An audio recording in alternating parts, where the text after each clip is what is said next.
చెప్పే. నీలాంటి వాడికి అస్సలు దక్కదు ఈ ప్రేమ. ఈ రాబర్ట్ గురించి తెలియదే. బాగా తెలుసు రాబర్ట్. నువ్వు జులాయివని కనిపించే ప్రతి ఆడపిల్లని అల్లరి చేసే ఒక డబ్బులబాజీ బెదపని నాకు బాగా తెలుసు. కానీ నేను నిన్ను ప్రేమిస్తున్నా.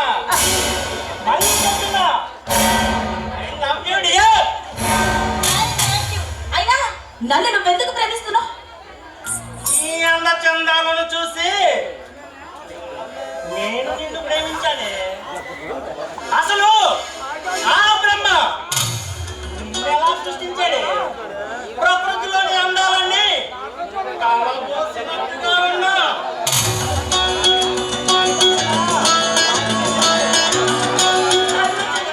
అందంతో మొక్కెత్తించే నీ చూపులతో నా మదినే దోసావు కదే.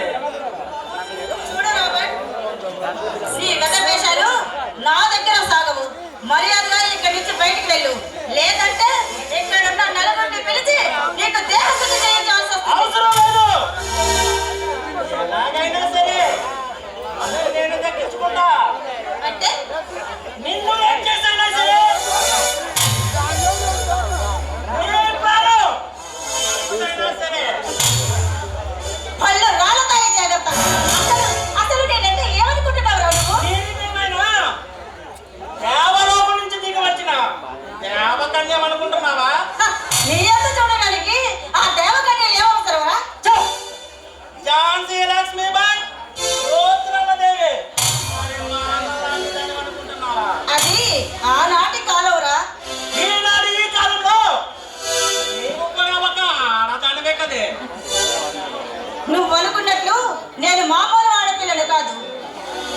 ఈ ఆంధ్ర రాష్ట్రంలో నీలాంటి ఆడవాళ్ళకి రక్షణ ఎక్కడుంది?